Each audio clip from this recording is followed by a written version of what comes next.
Support Laneside. Get something cool.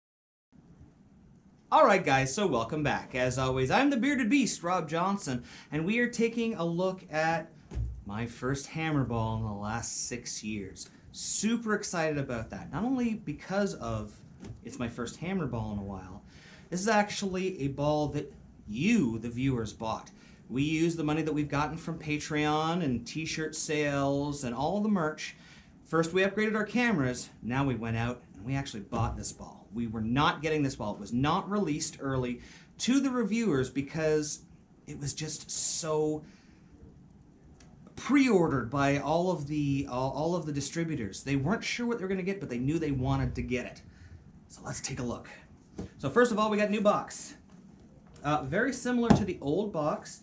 It just doesn't have the Hopkinsville or the old hammer logo on it. Still has the nothing hits like a hammer on it. New address for Brunswick on top, so if you have any issues with warranty, which I very highly doubt, it's all right there for you. Let's get this sucker out. I hate this.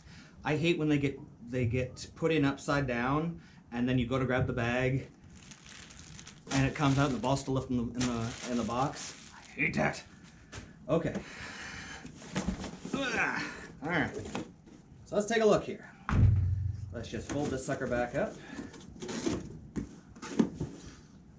So this came out the end of February. Asymmetric, strong asymmetric. And I don't just mean strong asymmetric, I mean super strong asymmetric.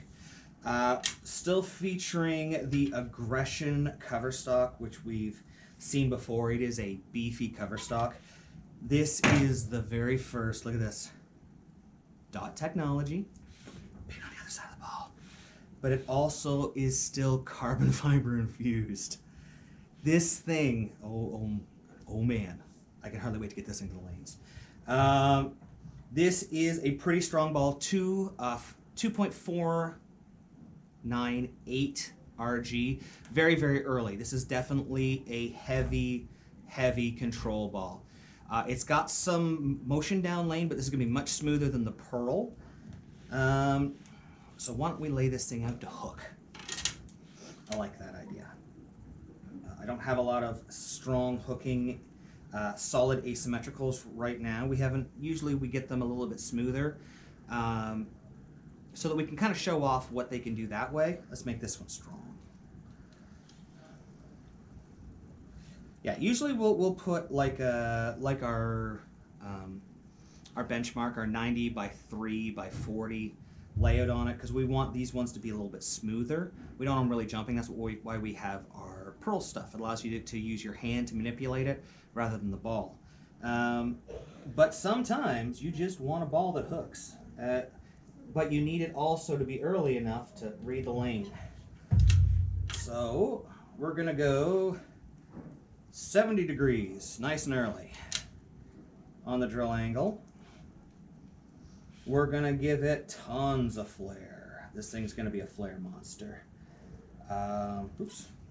We went 3 3/4 inches on that pin to pap, so it's gonna have lots and lots and lots of performance. And then we want this thing to jump off the end of the lane. Maybe not jump, but pretty fast. So we're gonna go with a 30-degree drill angle.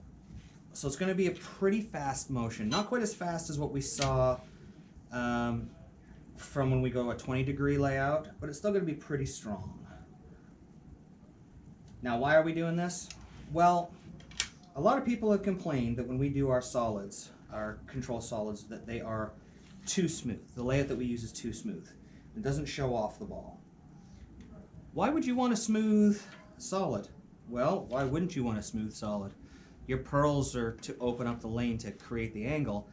If you don't have a lot of room in your bag, if you don't want to, carry around 12 or 14 bowling balls with you, you want a layout, a smoother layout that you can, like I said, manipulate with your hand. You can increase your rotation, increase your tilt a little bit.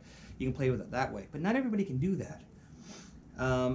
So for somebody like Wayne, who is a lower revolution, higher tilt, we want this thing to dig in and hook. So So we put the mass bias in the thumb. We could have rolled it over here to the valve line, make it a little bit earlier, but it would have made it too smooth down lane. It would have burned up a lot of energy.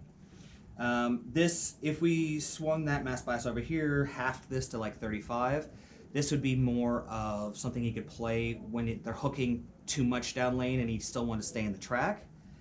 This layout here is going to allow him to get left, all of us to get left and hook the lane. So let's finish this up here. Let's go.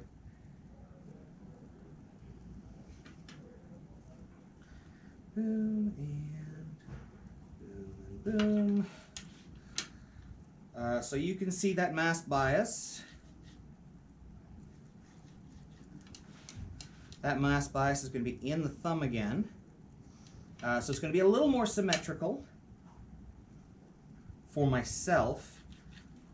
For Wayne and Nick, this gets pushed a little bit farther that way based on their PAP, but it's still pretty close. One there. Just about done, guys. Let's show it to you here.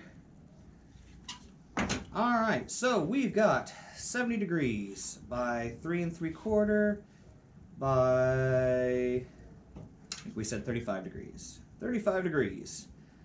So this is going to really get into a roll. It's going to be strong at the break point, especially with this cover stock. It's 360, 500, 2000. That's a really strong cover stock, a really strong core. So it's going to see the mids, it's going to make its motion, it's going to dig in. You may not see it hook 40 boards, but I don't know if there's a lot of oil out there that could stand up to this, that this could not get into a roll too. But rather than talking about it, why don't we put some holes on it? Next time you'll see it will be when we're doing our review. So until next time, guys, we'll see you laneside. Thanks for watching. Don't forget to like and subscribe and turn on notifications so you never miss a show. So until next time, guys, we'll see you laneside.